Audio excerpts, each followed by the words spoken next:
से पूरी दुनिया परेशान है और अपना देश तो कुछ ज्यादा ही परेशान है। और बिहार की जो दुर्गत है, ऐसी हालत पूरे देश में कहीं नहीं है। लॉकडाउन 17 तारीख के बाद से शुरू हो जाएगा। हम लॉकडाउन 3rd में अभी चल रहे हैं। क्या सूरत हाल है, और विशेषकर जो मजदूरों के साथ है वो हमें खून का आंसू रुलवाने पर मजबूर कर रहा है। बिहार के जो मजदूर बाहर थे, हमारी पार्टी ने शुरू दिन से मुतालबा किया कि बिहार के जो प्रवासी मजदूर हैं उनके खाने पीने का, उनके राशन पानी का, उनके सुरक्षा का इंतजाम कीजिए माननीय मुख्यमंत्री जी। अगर आपसे यह न हो सके तो उनको घर लौटा दीजिए। बिहार की सरकार ने उन प्रवासी मजदूरों को, जिसने खून पसीने की कमाई से बिहार को सींचने का काम किया है, उनकी खबर नहीं ली। नतीजा ये हुआ कि भूखे मजदूर घर को चलने पर मजबूर हो गए। वो सड़कों पर उतर आए। बतेहत मजबूरी के केंद्र सरकार को फैसला लेना पड़ा। नीतीश कुमार जी यूपी के योगी सरकार के जरिए से अपने मजदूर और छात्रों को बुलाने की मुखालिफत कर रहे थे, लेकिन जब केंद्र ने फैसला कर दिया तो नीतीश जी भी बादिल नखासा तैयार हुए और अपनी कारकर्दगी का और अपनी तरक्की का ढोल पिटवाने वाले प्रचार मंत्री नीतीश कुमार जी, अब इनका पोल खुल रहा है। अब जो लोग लौट के आ रहे हैं तो इन्होंने जितने भी क्वारंटाइन सेंटर्स बनाए हैं उनकी व्यवस्था कहीं भी दुरुस्त नहीं है। हमारे ये कीमती सरमाया, ये जो हमारे मजदूर बाहर से लौट के आ रहे हैं, यही है जिन्होंने हीरे मोती से बस्ती को नवाजा, घर के छप्पर को उसने बदला। बिहार की तरक्की में उसका बड़ा योगदान है। लेकिन आज जो वो लौट के आ रहे हैं बहुत ही महदूद पैमाने पे, उनका हाल जेल के कैदियों से बुरा है। और जितने भी क्वारंटाइन सेंटर्स हैं वो सारे नाकाम हैं और फेल हैं। वहां लोगों को सोशल डिस्टेंसिंग की बात कही जा रही है, लेकिन वहां खुद ही एक एक छोटे छोटे कमरे में 15-20 लड़कों को रखा जा रहा है, 15-20 मजदूरों को रखा जा रहा है। टॉयलेट का इंतजाम नहीं है, खाने का इंतजाम नहीं है, रात को बिजली का इंतजाम नहीं है, मच्छरदानी का इंतजाम नहीं है, पीने का सही पानी उनको नहीं मिल रहा है। तरह तरह की परेशानियों से जूझ रहे हैं। मामला यह है कि आज हफ्ता दिन से लोगों को बाहर से लाने के लिए हुकूमत तैयार हुई है और अब तक 1 लाख लोग आए हैं। और मेरा दावा है, नहीं है बल्कि कई आंकड़े दर्शाते हैं कि माइग्रेंट लेबर की तादाद पूरे देश में सबसे ज्यादा बिहारियों की है।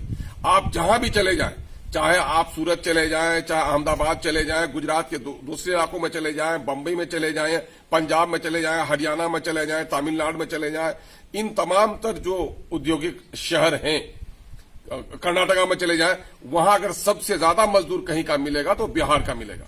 और 1.5 करोड़ तकरीबन लोग बिहार के बाहर हैं और इस 1.5 करोड़ को लौटना है बिहार।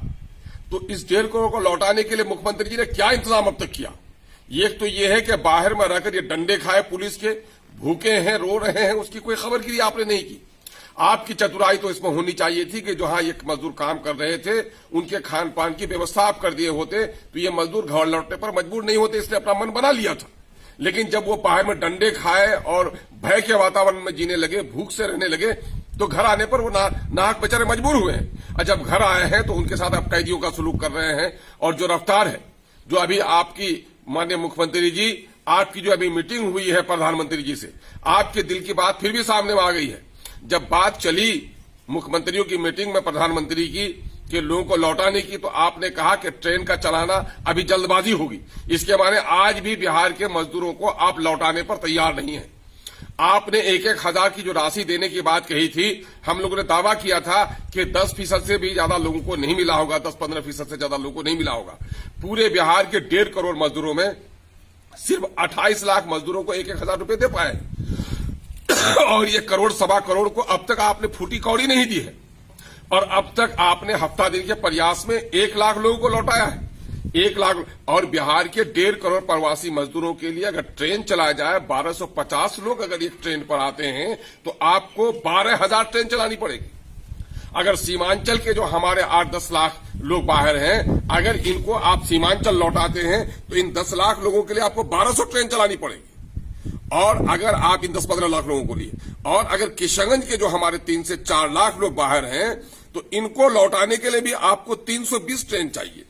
320 ट्रेन किशनगंज जैसे छोटे जिला के लिए अगर चाहिए तो पूरे बिहार के लिए जब 12,000 ट्रेन चाहिए था, वहां इन कई दिनों में कितने ट्रेन आपने बुलाए हैं? आप 1 लाख से कम ही लोगों को अभी लाए हैं और आपका पोल खुल गया है। इसलिए माननीय मुख्यमंत्री जी, ये देश, ये राज्य किसी की पैतृक संपत्ति नहीं है। ये जनता की अमानत है जिस कुर्सी पर आप बैठे हुए हैं, जिनके वोट से आपने सरकार बनाने का काम किया है। और आप कल तक कहते थे कि बिहारी अब बाहर कहते हैं शान से कि हम बिहारी हैं। यही बिहारी जो डंडे खा रहे हैं, यही बिहारी जो भूखे रह रहे हैं, यही बिहारी, यही सम्मान दिया आपने।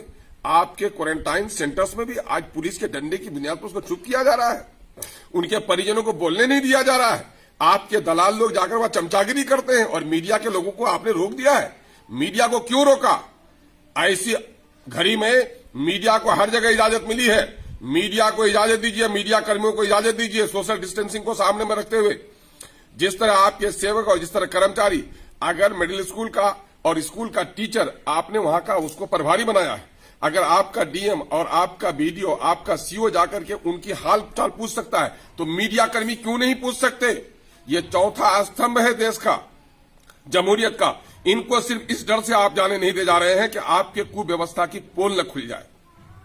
हमारे कुछ दोस्त हैं जदयू के, जो बेचारे भाजपाइयों से रिश्ता है, आरएसएस की का वो नकाब पहने हुए हैं, ये लोग सेकुलरिज्म का झूठा और आरएसएस के प्रचारक बने हुए हैं।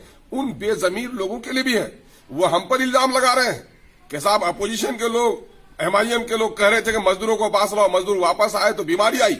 ये मजदूर हमारे सबसे बड़े कीमती सरमाया है। इन मजदूरों के हित में कल भी हम खड़े थे और आज भी खड़े हैं। ये मजदूर क्या भूखे मर जाए बाहर, ये भूखे मर जाए और तुम शान से यहां पर जियो? वो अपना घर लौट कर आया है, किसी के बाप की मीरास पर लौट के नहीं आया है। इसलिए अपने घर में उनको सुरक्षा चाहिए, उनको खाना चाहिए, उनका सारा सामान जो प्रिस्क्राइब्ड है आपके क्वारंटाइन सेंटर्स के लिए, उनको मुहैया कराने का काम करो। हम उन तमाम सत्ता पक्ष के लीडरों से कहना चाह रहे हैं कि अगर मानवता का कोई भी रमक आपके दिल में, दिमाग में बाकी है, तो इंसानियत की इस दुख की घड़ी में राजनीति मत कीजिए, राजनीति रोटी सेकने का काम मत कीजिए, बल्कि मसाइल का हल कीजिए। और एक जगह कहीं आपके क्वारंटाइन सेंटर्स में सामान नहीं आता, आपके जाने के बाद आ जाता है, तो आप उसको कहते कि हमारी बाजी है, हमने करा दिया। अरे तुम्हें तो कराना है ही। जो लोग सत्ता पक्ष में, उसकी जिम्मेदारी है कराना है। अपोजिशन के हाथों में इख्तियार नहीं रहता, सत्ता के हाथों में इख्तियार रहता है। तो माननीय मुख्यमंत्री जी, ये काम आपको कराना है। आप अपने लोगों को कहिए कि काम कराएं। और इस वक्त गरीबों की जो पीड़ा है उसको हद से बाहर मत बढ़ने दीजिए। अगर क्वारंटाइन सेंटर में इनकी चीख ने इनके घर के लोगों को जगा दिया और बाहर के लोग अब भी रो रहे हैं, अब भी गुजरात से जितने फोन आ रहे हैं, पंजाब से जितने फोन आ रहे हैं, वो सारे लोग आज उनके आने की व्यवस्था नहीं हो रही है। अब भी समय है माननीय मुख्यमंत्री जी कि बाहर में कुछ मजदूर अब भी रहना चाह रहे हैं, उनके राशन पानी और सुरक्षा का इंतजाम कीजिए। अगर यह आपसे नहीं होता है तो उनको घर लौटाइए, लेकिन क्वारंटाइन सेंटर जो आपने बनाए हैं उसको जेल खाना मत बनाइए। आज की इस बैसाख और जेठ की चिलचिलाती धूप में पैदल निकलने पर लोग मजबूर हो गए। इस गर्मी में क्वारंटाइन सेंटर में आपका पंखा नहीं चलाया जा रहा है। कालकोठरी में अंग्रेजों ने बंद किया था, देश के दुश्मन अंग्रेजों ने देशवासियों को आजादी के खिलाफ बंद किया था कालकोठरी में। और ये मजदूर जो भाग रचेता है आपके बिहार का, उसके साथ आप ये सलूक कर रहे हैं, ये बर्दाश्त नहीं होगा। पानी नाक से ऊपर हो गया है, लोग तंग आमद, जंग आमद का मामला होगा। अगर लोगों को आपने ज्यादा तंग किया तो कोरोना की इस लड़ाई में सबके सहयोग की जरूरत है। सोशल डिस्टेंसिंग की बात आप करते हैं, उसको फॉलो होना चाहिए, लेकिन जहां जहां आपने लॉकडाउन में सील किया है वहां के लोगों की समस्याओं का समाधान भी होना चाहिए। वहां के लोगों की जरूरी जो खुराक है उनको पहुंचाने की व्यवस्था भी होनी चाहिए। कोविड के मरीजों के अलावा जो दूसरे मरीज हैं उनके इलाज की भी व्यवस्था होनी चाहिए। आज शहरों में बच्चे दूध के लिए रो रहे हैं, अब दूध की दुकानों पर पाबंदी लगा दी है, बैंक पर आपने पाबंदी लगा दी है। एक तरफ गांव में वो 1000 रुपये का भीख की रकम देकर के आपके सोशल डिस्टेंसिंग के पड़ाके उड़ रहे हैं, आपके पीडीएस की दुकानों में पड़ाके उड़ रहे हैं, बदन से बदन सटाकर लोग अपना बैंकों में लाइन लगाए हुए देहातों में। तो आप कहां हैं? ये पूरी नाकामी आपकी है। अब भी होश में आइए, जनता सब कुछ देख रही है, वरना ये जनता जो गद्दी दे सकती है वो ईंट से ईंट भी बजा सकती है।